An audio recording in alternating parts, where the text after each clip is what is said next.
I had a ring in my pocket. I was going to ask her to marry me again, to start over. 5 minutes later, I was slamming her lover's face into the holiday table while she hit the floor in front of her family. Funny how fast forever turns into never again. I know how it sounds. Who the hell proposes to his own wife again, right? But when your marriage has been limping along for months, cold silences, missed calls, fake smiles, you start to grasp at anything. I thought maybe if I made a bold gesture, something real, I could shake us out of the fog. That morning, I picked up the ring from the jeweler. Simple, elegant, nothing flashy, just sincere. I kept checking the box like an idiot, as if the stone might change or disappear. I even practiced what I'd say. Rachel, I don't want to start over with someone new. I want to start over with you. I had no idea she'd already started over. With someone else. Back home, I was pacing around the living room rehearsing that speech when I noticed her laptop bag on the couch. She usually kept it in her car. Something about it just felt off. I don't know what possessed me, but I opened it. Inside, tucked in a small zipped pocket, was a red flash drive. No label, no markings. My gut twisted. I plugged it into my laptop. First, it was just folders. Boring. Work stuff, I thought. But then I saw it. Rec_ideas. I clicked it. There were dates. A recent one caught my eye just 2 weeks ago. I opened the file. And there she was. My wife. In a motel room. Not alone. He was behind her. Arms around her waist. Both of them laughing like they didn't have a care in the world. His voice made my skin crawl. I didn't know who he was yet. But I would soon enough. Tyler. That piece of trash. The video wasn't graphic. But it didn't need to be. Just the way she looked at him. It was enough. I felt my stomach drop. Like I'd been pushed off a building. My breath went shallow. My hands were shaking. But I kept watching. There were other clips, other nights. Hotel rooms, his car. Even a selfie of them at some hiking trail she once claimed she visited alone to clear her head. It wasn't just sex. It was intimate. Familiar. Like they had a whole second life. I sat there in total silence. The ring box was still open next to me on the coffee table. I didn't cry. Not then. I didn't scream or smash anything either. Instead, I reached down, picked up that flash drive, and slipped it into my coat pocket like it was a grenade. I didn't even feel my own heartbeat anymore. Just this eerie calm. Like I'd already decided something and my body was catching up. There was still a dinner to go to. Our families were expecting us, holiday tradition and all that. My parents, my sister Sarah and her kids, and of course Rachel. She had no idea I knew. No idea what was coming. I took one last look at the ring, closed the box and left it behind. Let her proposal die there on the coffee table, where her lies had started to rot. The drive to my parents' house was a blur. Streets I'd known my whole life felt like a dream. I could already picture her fake laugh. The way she'd toss her hair and lean in to kiss me in front of everyone. Playing the devoted wife. Lying through her teeth. I pulled into the driveway and sat there for a full minute, staring at the front door like it was the gates to hell. I had two choices. Say nothing. Pretend. Keep the peace. Or blow it all up. I opened the door and walked straight into the fire. The second I walked through the front door, I felt it. That fake, cozy warmth. Fireplace crackling, people laughing, the smell of roasted turkey in the air. If you didn't know better, you'd think this house held a happy family. But I knew better. Jake, there you are. My mom called out from the kitchen, wiping her hands on a towel. Dinner's almost ready. I forced a nod. Yeah, I'll just hang my coat. Rachel's laugh echoed from the dining room. I turned slowly toward the sound. There she was, sitting near the head of the table, talking to my sister Sarah about God knows. Her eyes wide, her voice syrupy sweet. She looked relaxed, comfortable, like she hadn't just nuked our marriage behind my back. And then I saw him, Tyler. I didn't recognize him at first, just some smug, overconfident guy with his arms slung over the back of the chair like he owned the place.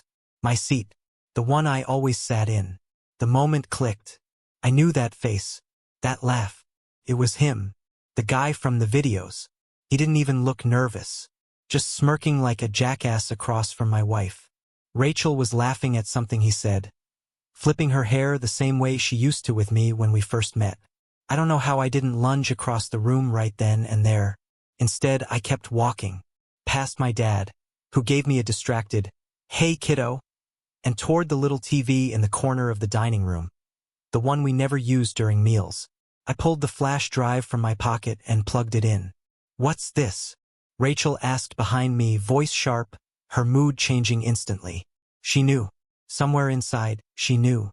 "You'll see," I said, calm, cold, dead inside. The screen lit up. I didn't say a word, just hit play. And then the world stopped. Her voice, his laugh, that motel bed. The date in the corner of the screen made it worse, just 2 weeks ago. Her hand in his hair, his mouth on her neck, her whispering, "I missed you." My mom gasped. My dad muttered, "What the hell?" My sister's fork hit her plate with a loud clatter. Rachel's face drained of color so fast she looked like a ghost. She grabbed the edge of the table like she was dizzy. Tyler's smirk vanished. He sat bolt upright, eyes wide. And then Rachel collapsed. Her body just folded like a rag doll, her head landing against the chair as she fainted right there in front of everyone. People jumped up. Sarah screamed. Chairs screeched against the hardwood. My mom ran to her, but I didn't move. My eyes were locked on Tyler. I walked over slowly, deliberately. Each step felt like a drumbeat. "Get up," I said through gritted teeth. "Jake, wait," he started, raising a hand. I grabbed his collar and yanked him to his feet so fast the chair toppled behind him. "You piece of garbage," I growled, and slammed his face into the table. The crack was sickening and satisfying.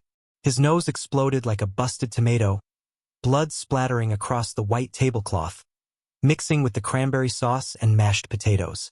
He let out a groan, trying to double over, but I wasn't done. "This is what happens when you sleep with another man's wife," I shouted, punching him in the gut, then driving my knee into his groin. He crumpled to the floor, wheezing, blood dripping onto the hardwood. "Jake, stop," my dad barked. "That's enough." But it wasn't enough. Not for me. Not after 6 months of betrayal. Not after the lies, the gaslighting, the humiliation. Let them all see it. Let them see what she'd been doing. What he'd been doing. I didn't care how insane I looked. Rachel stirred then, lifting her head. Mascara streaked across her cheeks, eyes wide with horror. "You think I wouldn't find out?" I said, stepping over Tyler's writhing body. "How long, Rachel? How long have you been lying to my face?" She opened her mouth, but no words came out. Just this desperate little gasp, like a fish out of water. Her mask, that perfect, polished version of herself, was gone. I saw her now, all of her, and I wasn't done. The room had gone dead quiet. The video was still frozen on the screen, damning in every way. My mom knelt beside Rachel, trying to help her sit up. My dad was standing stiff, arms crossed, eyes locked on me. My sister Sarah stood in the corner holding her kids back, shielding their eyes from the blood and chaos. Tyler whimpered on the floor, clutching his face and groaning like the coward he was. I didn't even look at him. My eyes were locked on Rachel. She finally found her voice. "Jake, please." Her lip quivered. Her hands trembled as she gripped the edge of the table, trying to steady herself. Don't you dare say please to me," I snapped, pacing in front of her like an animal that had just chewed through its cage. My heart was pounding so hard I could barely hear anything else. My knuckles still ached from hitting him, but I welcomed the pain. It grounded me. "You've been lying to me, making me feel like I was going crazy every time I asked questions. Every late night you said was work, every weekend trip, every time you looked me in the eye and told me there was nothing going on. All lies." "It's not what you think," she blurted out. I actually laughed. Cold. Empty. "Not what I think?" I repeated. "What else could it be, Rachel? You gonna tell me it's Photoshop? That I imagined it? Like you've told me a dozen times before when I said something didn't feel right." Her face was pale, her mouth open, eyes desperate. I was going to tell you, she said, her voice cracking. I didn't know how. You didn't know how? I said, my voice rising. You sure knew how to meet him behind my back. You knew how to cover your tracks. You knew how to betray everything we built. So don't stand there and pretend this was too hard for you.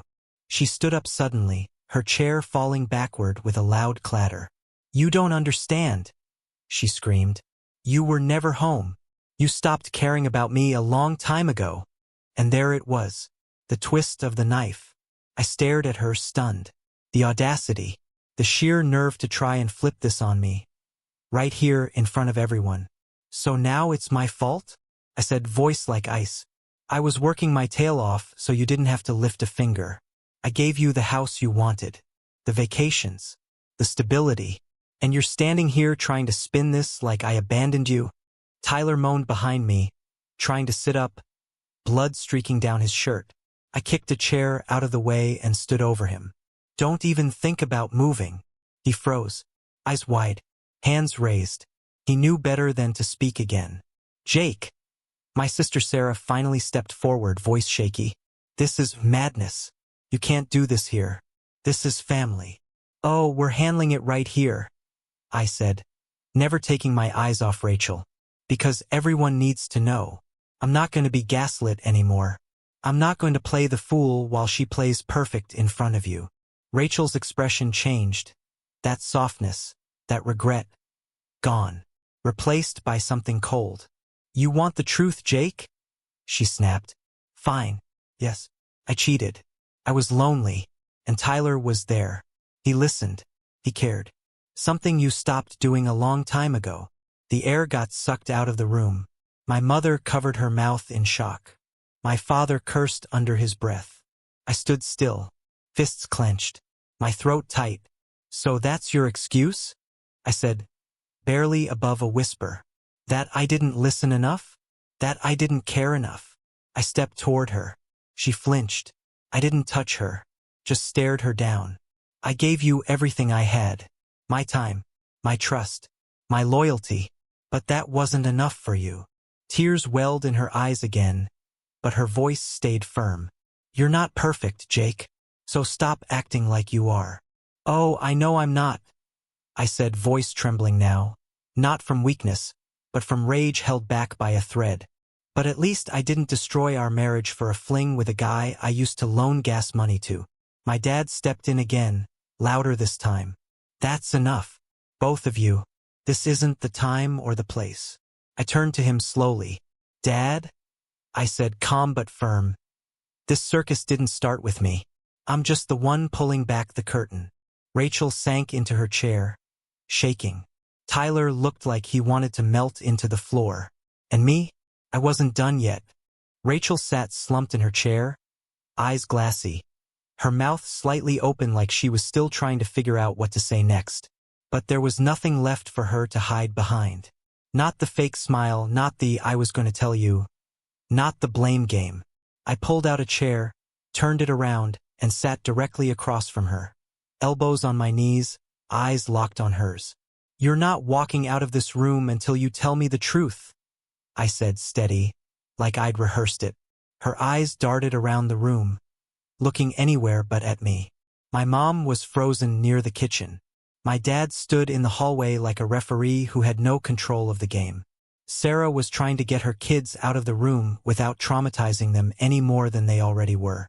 Finally, Rachel looked at me, and in the quietest voice I'd ever heard from her, she said, 6 months. It didn't even sound like words at first, just air. But then it sank in. 6 months. I repeated, leaning back. Half a year. I sat with that number. Let it settle like a stone in my gut. 6 months of sneaking around, I muttered, more to myself than anyone else. 6 months of lying to my face, letting me kiss you, sleep next to you, plan a future with you, all while you were pretending everything was fine.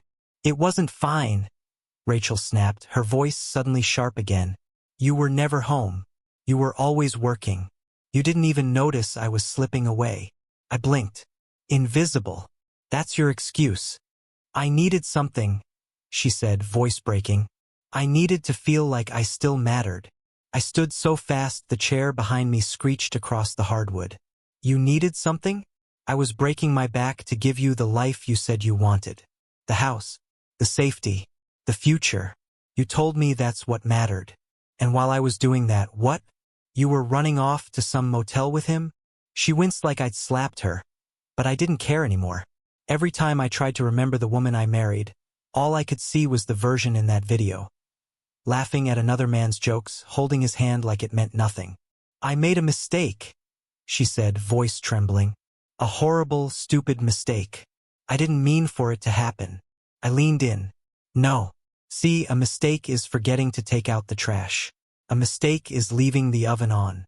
This was a choice. 100 little choices. And you made every single one of them. Her face twisted, not just with guilt, but with something else. Anger. You don't know what it's like to feel completely neglected, she said, standing again. Like you're just background noise in your own house. I tried to tell you, but every time, you brushed me off. My voice dropped. Low, sharp. Don't you dare turn this into something about me. You had options. We could have talked. We could have gone to therapy. You could have told me you were unhappy. But you didn't. You chose him. I turned and pointed to Tyler, still crouched by the wall like a kicked dog. You chose that. He tried to speak. Look, man, I'm sorry, Shut your mouth, I snapped. You don't get to apologize. Not here. Not now. The room was silent again. My mom had tears in her eyes. My dad looked like he'd aged 10 years in 10 minutes. Sarah finally stepped back in. Jake, she said gently, this is a disaster. You can't solve it tonight. Maybe take a breath. Step back. Step back. I repeated. From what? My wife, your sister-in-law, has been betraying me for 6 months. And you want me to take a walk around the block and pretend it'll get better? No, she said softly. I want you to think about what you really want right now. Not what you're supposed to say. Not what anyone else expects. What do you want? That was the million-dollar question, wasn't it? Part of me wanted to throw Rachel's suitcase on the lawn and lock the door behind her. Another part wanted to rewind the last 6 hours and go back to not knowing anything. Just so I could breathe. And somewhere, buried beneath all that pain and fury, was a tiny voice asking, could this ever be fixed? Rachel must have sensed it. She stepped toward me. Jake, she said quietly, please, I'll do whatever it takes. Therapy, counseling. I'll quit my job if that's what you want. Just don't give up on us. I looked at her, really looked at her, and all I saw was a stranger who burned down our house while I was still inside it. I can't decide that right now, I said finally, each word weighing a ton. Not after this. I gestured toward the blood-smeared table, the frozen screen on the TV, the wreckage. She nodded, wiping at her eyes. I understand. I turned to Tyler, who was trying to quietly stand up. As for you, I said, stepping toward him, if you ever come near me or my family again, you'll wish tonight was the worst thing that ever happened to you. He nodded, wide-eyed, hands up like I was a cop and he'd just been caught robbing a bank. I didn't wait for a response. I walked out the door and into the cold night air, not knowing if I'd ever come back. But one thing I knew for sure, everything had changed. The cold hit me like a slap the moment I stepped outside. I didn't even grab my coat. Just walked out into the night with my hands shaking and my heart feeling like someone had stomped on it. The air was still, silent, but inside me, everything was chaos. I wandered the streets of Redbridge, past houses lit with warm Christmas lights, families probably sitting around fireplaces, opening presents, laughing.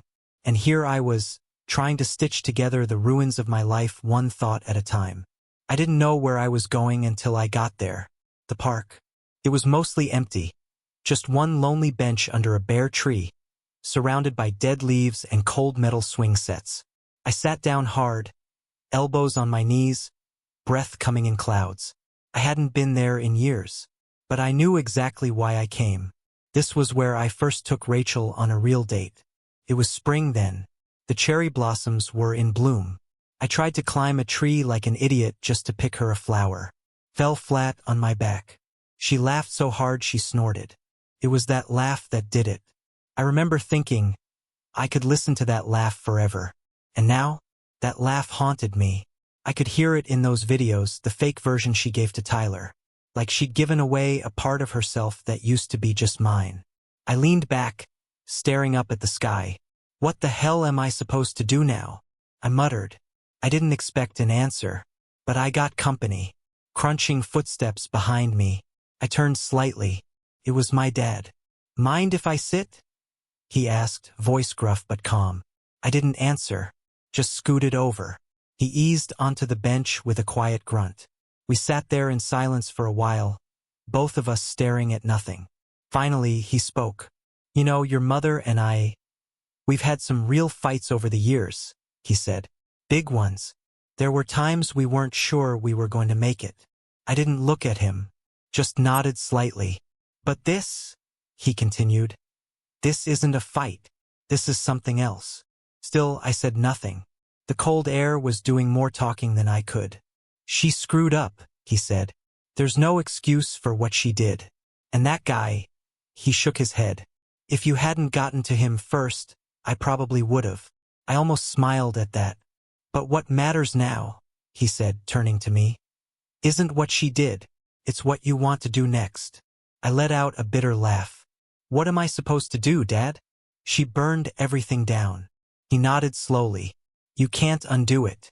But you've got choices. You can try to rebuild if you think there's anything left worth saving. Or you can walk away and start over. Start over? I repeated, the words bitter in my mouth. Do you know how much we've built? The memories, the house, the plans. He didn't flinch. Memories don't mean much if they were built on lies. That one hit. I'm not saying it to hurt you, he added. But you need to think clearly. This isn't about saving face or keeping the peace. It's about you. Just you. I finally looked over at him. The man I'd always gone to for help fixing leaky faucets or building shelves. Now he was trying to help me put myself back together. You think people can change? I asked, my voice barely audible. He was quiet for a while. Then, yeah, I think they can. But only if they really want to. And even then, it doesn't mean you have to stick around waiting to find out. That stuck with me. You've always been a good man, Jake, he said, clapping a hand on my shoulder. Don't let this break you. You deserve better. With that, he stood up and walked back toward the house, leaving me alone with my thoughts. I sat there for what felt like hours, thinking about the woman I fell in love with, and the stranger I was married to now. I didn't know what came next, but I knew one thing. I wasn't going to let anyone else decide for me. I didn't sleep that night, not even close. Every time I shut my eyes, I saw that frozen image on the TV.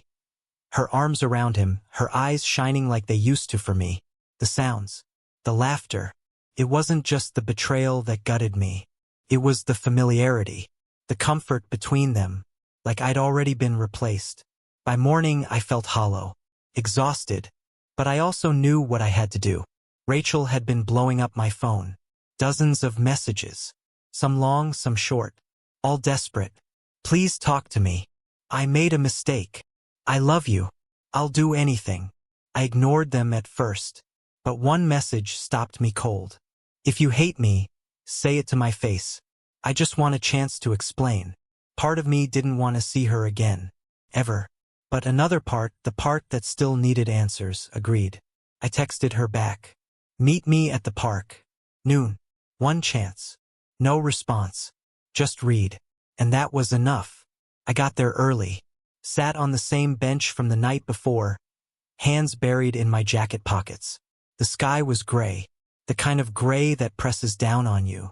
10 minutes past noon, she showed up. She looked like she hadn't slept either. Her eyes were red, swollen. She wore that scarf I gave her last Christmas. For a second, that stupid part of me noticed how she still looked like the woman I married. But the second passed. She stopped a few feet away. Hi, she said quietly. I didn't answer, just pointed to the bench. She sat, putting distance between us. We sat like that for a while. Quiet, Awkward. Cold. Finally, I spoke. Why? Rachel's lips parted, but no words came. She looked down at her hands, then back at me. I don't even know where to start. Try the truth, I said, my voice flat. She swallowed hard. I felt alone, Jake. You were always working, always stressed. You stopped looking at me the way you used to. I felt like I didn't matter anymore. I stared at her, stone-faced. That's your reason? Because I worked too much. I'm not excusing it, she said quickly. I was in a dark place. I met him at work. We started talking. Felt harmless at first. He made me feel seen again. I laughed, cold and bitter. Oh, how noble. And when did talking turn into meeting up behind my back? She closed her eyes. I don't even remember when it crossed the line. It just did. No, I snapped. It didn't just happen. You planned this. Over and over. Motels. Lies. Cover stories. You weren't confused, Rachel. You were deliberate. Tears spilled down her cheeks, but I didn't feel anything. Not sympathy. Not guilt. Just tired. I'm sorry, she whispered. I really am. I never stopped loving you. I know I don't deserve to ask anything from you, but I want to fix this. I'll do anything. Anything? I asked, still staring straight ahead. She nodded quickly. Therapy. Counseling. I'll quit my job. Whatever it takes. I looked at her for a long time, but all I saw was the same face from those recordings. Laughing with someone else. Lying to me without blinking. You say you love me, I said. But you didn't love me enough to stop. You didn't love me enough to come clean. You let me plan a second proposal while you were sneaking out to be with him. She gasped. Proposal? I pulled the ring box from my coat and tossed it onto the bench between us. I was going to give you that last night. I thought maybe we could start fresh. Recommit. I thought maybe I'd lost you, but not completely. Turns out I was already a memory. She covered her mouth with both hands. Her whole body trembled. I didn't know, she sobbed. Jake, I didn't know. I did, I said quietly. And now I do. I stood up, brushing the snow off my jeans. I need space, I said. Don't call. Don't text. Don't show up. If there's even a sliver of hope, it'll come from me. Not you. She nodded, barely getting the words out. Okay, I'll wait, as long as it takes. I didn't answer. I just walked away. The days after the park meeting felt like walking through wet cement. Everything slowed down, blurred. I didn't eat much, barely slept. I stayed off social media, ignored calls, didn't return texts. Even Chris, my best friend since college, got radio silence. I needed space, but space wasn't peace. It was noise, just quieter. The house was empty now. Rachel had moved out the night after the dinner, thanks to Sarah. My sister told me later she'd made the call because you shouldn't have to leave your own home. I hadn't realized how much I needed that. Someone in my corner. But even with Rachel gone, the house didn't feel like mine. Felt like a museum. A hollow exhibit of what used to be. Her perfume still lingered in the bedroom. The picture frames mocked me from the shelves. Photos of vacations, anniversaries, birthdays. Every smile felt like a lie in hindsight. One night, I sat on the couch staring at the TV. I wasn't watching anything, just letting static flicker in the background while I held the flash drive in my hand. The same flash drive that blew it all up. I told myself I wouldn't look again, that seeing it once was enough. But I plugged it in anyway. This time I didn't fast forward. I watched everything. Every recorded moment. Every laugh. Every stolen glance. I listened to the way she spoke to him, soft, flirty, like she used to talk to me. I watched them make plans. Joke about me. Talk about getting away. It wasn't just a mistake. It was a second life she was living. When it was over, I slammed the laptop shut and just sat there in the dark. Hands shaking, breath shallow. My chest ached like someone had carved something out of me. The next morning I called my lawyer. Tom had helped us with paperwork when we bought the house. Solid guy. No drama. No sugarcoating. He answered on the second ring. Jake, he said, I was wondering when I'd hear from you. I need to talk, I said. In person. We met that afternoon at his office. Tom wore the same calm expression he always had, but I could tell he knew. The moment he saw me, he gave me that look. Part sympathy, part, let's get through this. I told him everything. Not the emotional details, just the facts. The flash drive, the affair, the confrontation, her asking for another chance. When I finished, he leaned back in his chair, hands folded. You've got options, he said. We can file for divorce immediately. You've got cause. There's documentation. No kids involved, so things stay simple. I nodded. But, he added, if there's even a 1% chance you might want to salvage this, I'd recommend couples therapy before filing. Once the paperwork starts, there's no easy way to pull back. I sat there staring at the folder he'd placed in front of me. Just paper. But it felt like a wrecking ball. I don't know what I want yet, I admitted. Then don't rush it, he said. But don't let it sit too long either. The longer you hang in limbo, the harder it is to move in any direction. That night, Sarah showed up at the house with lunch and a soft knock. I didn't want to talk, but I let her in anyway. She sat across from me in the kitchen while I picked at a sandwich. You look like hell, she said gently. Thanks, I muttered. You holding up? Depends on the hour. Sarah didn't push. That's why I'd always appreciated her. She let the silence breathe, only speaking when it mattered. I can't imagine what this feels like, she said finally. But I do know one thing. You're stronger than this. I don't feel strong, I admitted. I feel like I'm barely holding it together. That's allowed, she said. But don't let her break you. Don't give her that much power. Her words landed hard. That night, I went upstairs to the bedroom, stood in the doorway, and just stared. The bed we shared, the dresser she used, the closet still half full of her clothes. I couldn't do it. I turned around, went back down to the guest room, and shut the door behind me. My phone buzzed once on the nightstand. A new message from Rachel. I know you don't want to hear from me, but I'm not giving up on us. Please just tell me what you need. I stared at the screen for a long time. Then I typed back 2 words. I need time. She replied almost immediately. I'll wait, as long as it takes. I didn't answer. 2 weeks passed. The days blurred. The house was still quiet, but it no longer felt like silence. Felt like space I'd earned. I threw myself into work. Took on every task I could.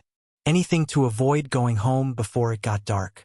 Anything to keep my mind from wandering back to her. The divorce papers sat in the guest room drawer. And signed. Just waiting. Some days I almost grabbed a pen. Other days I wondered if I was being too cold, too final. Rachel hadn't contacted me again since I told her I needed space. She meant what she said. She was giving me room. But that didn't mean she was gone. Her shadow lingered in every room. Every memory. I thought the worst was over. I was wrong. It was a Friday night. I just finished microwaving some leftovers when someone knocked on the front door. Firm. Repeated. I wasn't expecting anyone. I opened the door and there he was. Tyler. He looked rough. Bruised still even after 2 weeks. His nose was healing badly. And one of his eyes had that tired, puffy look you only get from too many nights staring at a ceiling you can't fall asleep under. You've got some nerve showing up here, I said, gripping the door like it might be the only thing keeping me from swinging again. I need to talk to you, he said, voice strained. It's about Rachel. Get off my porch before I finish what I started. I snapped, already pushing the door shut. She's lying to you, he blurted out. She's been lying to both of us. That stopped me cold. I narrowed my eyes and opened the door just enough to glare at him. What are you talking about? Tyler looked over his shoulder like someone might be watching, then back at me. She played me, Jake. Told me she was going to leave you. Said we had a future. But she never meant it. Now I find out. She's seeing someone else. I blinked. What? He nodded quickly. I didn't believe it either. I thought I was the only one. But I found out last week. She's been seeing another guy. Someone from her gym. She's been playing both of us. My heart started pounding again. Not from anger this time. From that slow, sinking feeling in your gut when your worst fears might be true. You're lying, I said. But even as I said it, the cracks in my doubt were forming. Tyler shrugged. Think what you want, but check her gym records. Ask her where she's been. Watch how she stumbles over it. You'll see. He started backing off the porch. I didn't come here to fight. I just thought you deserved to know. I didn't say another word. Just slammed the door shut and locked it behind him. My dinner sat untouched on the counter. I stood in the hallway, breathing hard, fists clenched, mind racing. Could it be true? Could she have betrayed me again, even after everything? That night I didn't sleep. Again. The next morning I drove to the gym Rachel used to go to. I parked across the street and waited. I wasn't even sure what I was hoping to find. Maybe nothing. Maybe proof Tyler was just a bitter, broken guy trying to drag me into his misery. But an hour later she walked out. Rachel. Hair tied up. Gym bag slung over her shoulder. Face flushed like she'd just finished a good workout. She wasn't alone. A man followed close behind her, tall, athletic, smiling. They laughed as they walked to his car. Her hand brushed his arm. Too familiar. Too casual. My stomach turned. I sat frozen, gripping the steering wheel so tightly my knuckles turned white. She was doing it again. After everything. That evening, I sat at the kitchen table with the divorce papers spread out in front of me. She walked in around 7. She stopped dead when she saw me, and the papers. Jake, she said, cautious. What's this? Sit down, I said.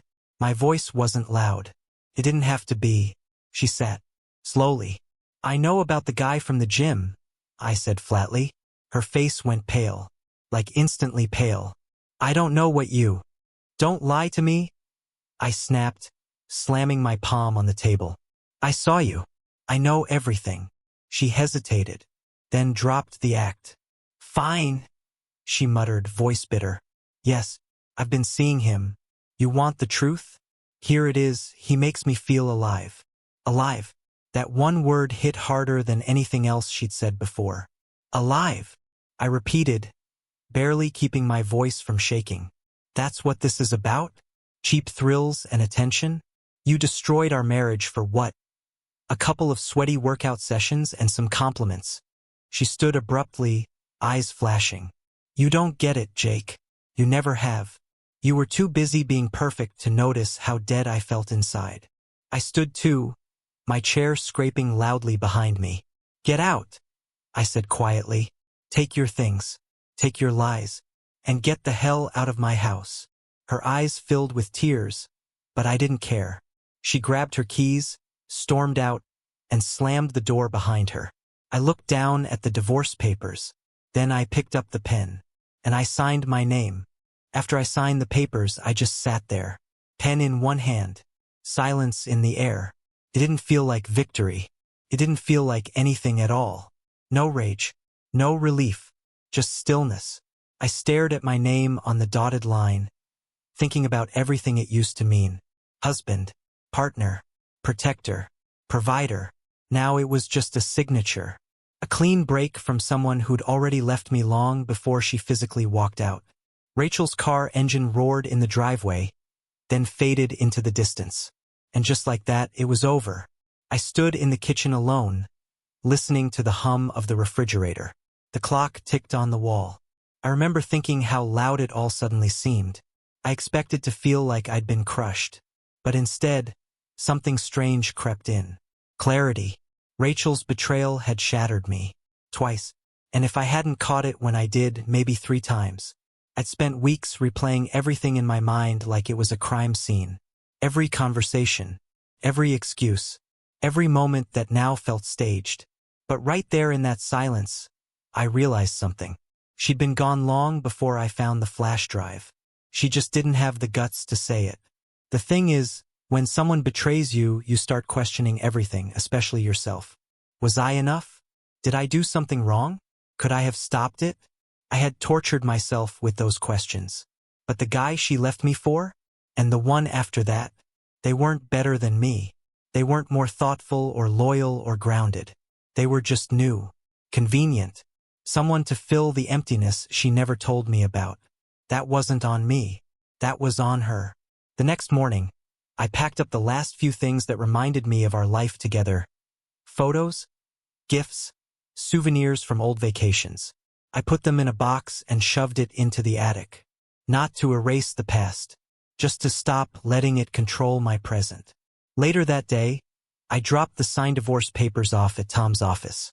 He took them without questions. Just a nod and a look that said, "You did the hard part." "You okay?" he asked. I paused for a second, then nodded. "I think I will be." That night I went for a drive. No destination, just miles and quiet. Somewhere between the city limits and the old back roads, I pulled off into an empty overlook. The sky was clear, stars brighter than I'd seen in weeks. I stepped out of the car and leaned on the hood. Looking up, I didn't have answers. I didn't have a plan. But for the first time in a long time, I wasn't stuck in the loop. I wasn't waiting for an apology, or a promise, or another round of tears and guilt. It was done. It didn't undo the pain. It didn't fix the broken trust. But it gave me something back.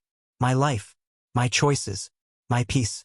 Back home, the guest room felt a little warmer that night. Not because anything had changed, but because I had. I didn't check my phone. I didn't scroll through old pictures. I didn't wonder what she was doing, or who she was with. I just let it go. That kind of betrayal cuts deep. But it also carves out the space where something new can grow. You don't see it right away. You don't feel it for a long time. But it's there under the surface, waiting. Waiting for you to finally stop bleeding and start rebuilding. And I was ready to rebuild. 2 months later, the house finally felt like mine. Not just legally, emotionally. The couch where Rachel used to curl up after work, I replaced it. The scent of her old perfume that used to linger in the hallway, gone. I donated her decorations, threw out the coffee mugs with both our initials, and even painted the guest room. Little by little, I peeled her out of the walls. And in the quiet that followed, I heard something I hadn't heard in a long time myself. People always think the hardest part of betrayal is the anger, the yelling, the heartbreak. But it's not. The hardest part is the silence that comes after. It's waking up and not having anyone to say good morning to. It's making dinner for one. It's seeing 2 toothbrushes and knowing one's never coming back. It's that ghost of a life you thought you had, haunting every room. But silence is also where healing begins. Because once the noise is gone, you start to listen to your own voice again. And mine was getting stronger every day. Chris came by the other weekend with a 6-pack and that look only best friends know how to give. Equal parts, "How are you holding up?" And "You better not be spiraling." We didn't talk about her much. He knew better. Instead, we talked about dumb movies, old memories, and where I might go now that the dust was settling. "New job, new town, new everything?" he asked. I shrugged. "Maybe. Or maybe I stay and rebuild here. Not everything's broken." He nodded like that made perfect sense. Sarah still checked in, too. Sent me dumb memes. Offered to set me up with someone, which I declined politely but appreciated. My family had seen the worst of it, and they stood by me anyway. That meant something. "Rachel," she sent one last message the day the divorce was finalized. "I know I lost you. I just hope someday you'll remember the good parts." I didn't respond. I didn't hate her anymore. But I also didn't owe her anything. She made her choices. I lived with the fallout. And now I was walking out of it. The last thing I did was return to the park. That bench, our bench, sat under the same bare tree. But this time I wasn't there to relive anything. I sat for a minute, just long enough to breathe. Then I stood up, dusted off my jacket, and walked away. No tears, no anger, no looking back. Because freedom doesn't come with fireworks or fanfare. It comes in moments. Moments where you realize you're no longer surviving, you're living. I don't know what comes next. But whatever it is, it's mine. And I'm ready.